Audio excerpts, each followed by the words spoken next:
snapshots of what we have seen out there. And I know it's, a lot of people are like, oh no, I don't want to hear it, I don't want to see that. But this really happened. And so I want to make sure that you know, I don't like talking about it any more than anybody else. I don't like to get those calls from the teams or emails when I see things that, we think we have an IJ in this facility. I hate that too. None of us like to see that. That's a lot of work on everybody. But, really getting to know your residents and providing that quality care, we can combat some of this. We did have an issue with an unlicensed nurse. The facility didn't verify the work history of this person. They reversed the security number and nursing license before hiring this person as an LPN, and they weren't licensed. So they weren't licensed in our state. They worked, as you see here, for 20 shifts as an LPN, caring for more than 70 residents. They failed to implement their policies to prevent medical neglect, and so we cited this at the immediate jeopardy level.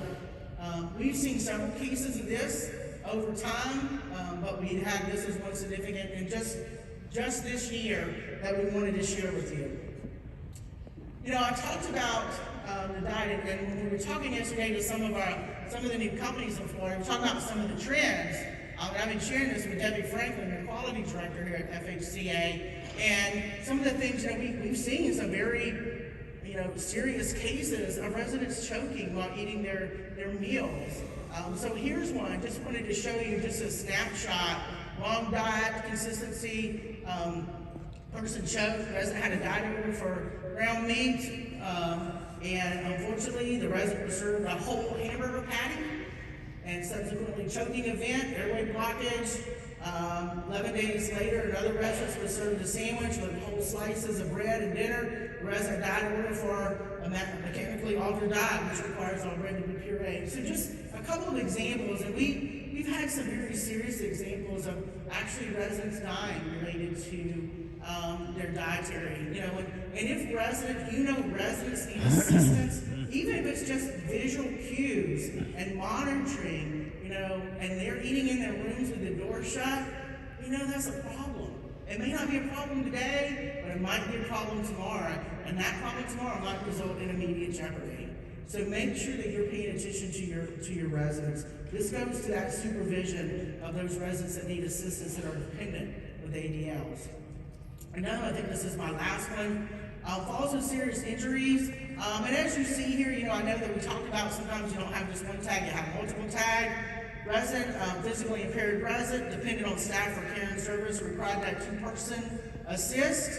And there was one staff member resulting in a fall with fatal injuries. The person fell from their bed, and again, this resulted in multiple fractures and injuries. The resident succumbed to their death the following day. So we do have some very significant incidents, and I mean, nobody wants that, to happen in their facility. You do not want to know that there was something that happened in your facility that was avoidable, and a resident, died because of something in your facility. So I'm going to know from you guys, what we can do, in our state to help this, to help keep our, to really, reduce these number of significant survey findings that we have. More than happy to sit on any work groups, have any conversations. That's what it's about. We can't do this alone, but what can we do to help? Working with associations, working with the various companies, but what can we do to help combat this and raise that quality of care of our residents? So here's some pointers for you, and hope that you really take these back. Be proactive. That's really what QAPI's about, right? QAPI's imperative, right? But be proactive. Evaluate your systems using your facility assessment. As we talked about, your facility assessment is not one size fits all. So look at your facility assessment, and your facility assessment may change year to year. It may change. The culture in your facility may be different now than it was, a year ago or 2 years ago. Everybody's been through a lot in the past couple of years with COVID and other things going on. So, look at that. Look at your facility assessment.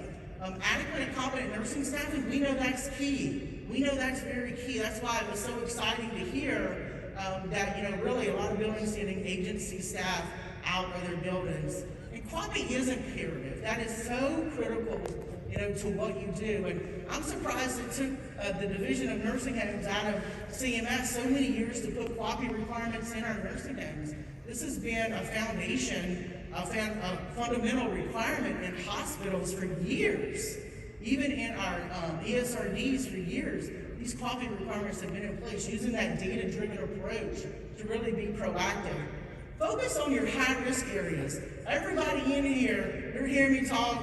I've said in conferences too, and when people are talking about things, I said in the state directors meeting in June, and as we were having presentations by other states, I was listening to these other states talk about whether it's policies they have in place, how they do QA, how they do surveyor training, and I was listening, I was thinking about, how do we do that in Florida? Can we take some of this? So I hope that's what you're doing, is listening as I talk about focusing on those high-risk areas.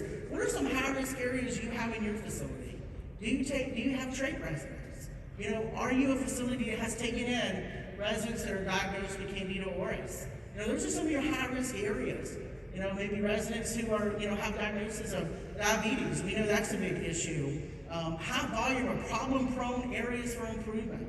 Think about those areas you have in your facility. Not one size fits all. So you have to look at your individual facility and follow your compliance and ethics program. Follow your compliance and ethics program. That's very important. We have ethical requirements as state employees. We have to maintain a certain, conduct, because we can have conduct on becoming a state employee. And I don't know what that means, but I guess if I, run screaming out of here, somebody might say what's wrong with her. But, we have to think about that as, that conduct. And you as well, looking at your compliance and ethics and thinking about that, as we look at some of the immediate jeopardy tags that we have had, applying these requirements, that being proactive and really looking at your programs in your individual facility.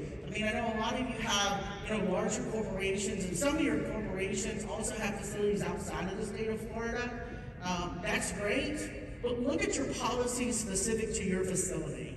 If you have a company that has facilities in Wisconsin, some things Wisconsin's very different.